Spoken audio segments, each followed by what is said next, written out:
Bem, pessoal, esse então é o vídeo conceito referente à pressão nos fluidos. Primeiro começa esse vídeo de conceito, então, com uma afirmação. Nós estamos sob pressão. Todos nós estamos sob pressão. Por quê? Como é que eu posso afirmar isso? Primeiro que todos os fluidos geram pressão nos objetos ou seres em contato com eles. Fluido, o que quer dizer essa palavra? Fluido é todo o elemento químico, fluido é todo material que não possui forma física exata, ou seja, assume a forma onde ele está inserido. Para falar de forma mais simples, fluido é qualquer líquido ou gás. Qualquer líquido ou gás é fluido. E todo e qualquer fluido exerce pressão. O ar é um fluido. Então, claro, na Terra nós temos uma camada imensa de ar e esse ar é atraído pela gravidade terrestre. Então, esse ar está sendo constantemente puxado para baixo. Como esse ar é puxado para baixo, né, e nós vivemos em contato com esse ar aplica sobre nós uma pressão. O ar está sendo puxado para nós, ele acaba nos pressionando. Isso que gera a pressão atmosférica. A pressão atmosférica vem do peso que o ar tem sobre nós, da pressão que o ar exerce sobre nós. Assim como nós vimos nos últimos conceitos a pressão nos sólidos, nós temos agora a pressão nos fluidos. O ar é puxado para baixo e acaba nos pressionando. A água também é um fluido? Ela exerce pressão? Sim, todo e qualquer fluido exerce pressão e a água também. Só que na água é diferente. Vou pegar aqui então um exemplo, um oceano. Vamos colocar aqui um mergulhador a uma profundidade pequena. Nesse caso aqui, a pressão exercida nele é uma pressão pequena, ele não está mergulhando tão fundo. Vamos dizer que esse mergulhador agora tem ido mais fundo. A pressão nele vai ser maior, porque a profundidade dele também é maior.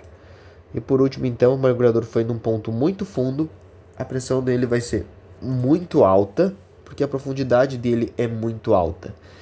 E essa pressão que está sendo exercida no mergulhador é a pressão da água mais a pressão do ar, porque o ar também está pressionando a água em cima.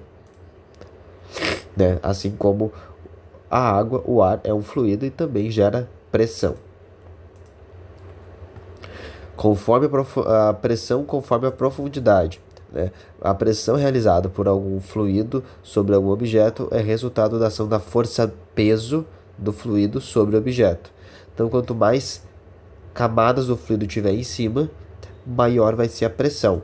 Vamos ver aqui, pegar aqui, por exemplo, essa piscina e vamos ver onde que a pressão é maior, no ponto A ou no ponto B. Como a pressão é maior quando está mais fundo, a pressão vai ser maior no ponto B, porque ele está mais fundo. Com isso a gente nota essa frase aqui, anota ela no caderno, deixa ela em destaque. Quanto mais fundo o objeto estiver, maior será a pressão que o fluido exerce sobre ele. Pressão nos fluidos, então. Do que ela depende? Para calcular a pressão nos líquidos, nós temos que levar em consideração a pressão atmosférica. Depende da densidade do fluido, se é um material muito leve, se é um material muito pesado.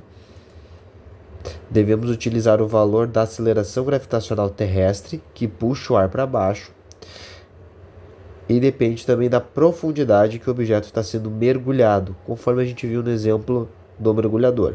O que eu vou fazer agora? Eu vou pegar cada uma dessas variáveis aqui e a gente vai encontrar todas essas quatro dentro da mesma equação, essa aqui de cima. A pressão num fluido depende da pressão atmosférica, da densidade do fluido, da aceleração gravitacional e da altura. Escrevendo de forma resumida essa linha, aqui embaixo nós temos a equação da pressão nos fluidos. Pressão é igual a pressão atmosférica mais a densidade do fluido vezes a aceleração gravitacional vezes a altura.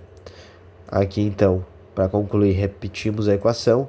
Sugiro que vocês anotem agora, nessa ponta aqui nós temos o P de pressão, que pode ser medido em Pascal. conforme nós medíamos nos exercícios anteriores na pressão dos sólidos.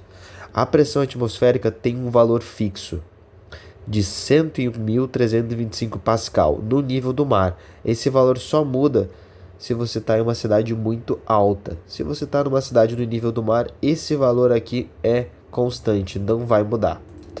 A densidade do fluido, nós vamos utilizar essa unidade de medida, quilograma por metro cúbico. É uma unidade de medida padrão para densidade do fluido. A aceleração gravitacional tem um valor padrão. O valor e a unidade de medida, nesse caso, não vai mudar. 9,8 metros por segundo ao quadrado é o valor da aceleração gravitacional, independente da altura que você estiver. A densidade do fluido pode mudar. Pode ser, por exemplo, 1.000 kg por metro cúbico, pode ser 800 kg por metro cúbico, mas sempre vai ter esta unidade de medida. E a profundidade, nesse caso aqui, nós sempre vamos medir em metros. Show? Agradeço então vocês, espero que tenham entendido e qualquer caso, por favor, peço que entrem em contato.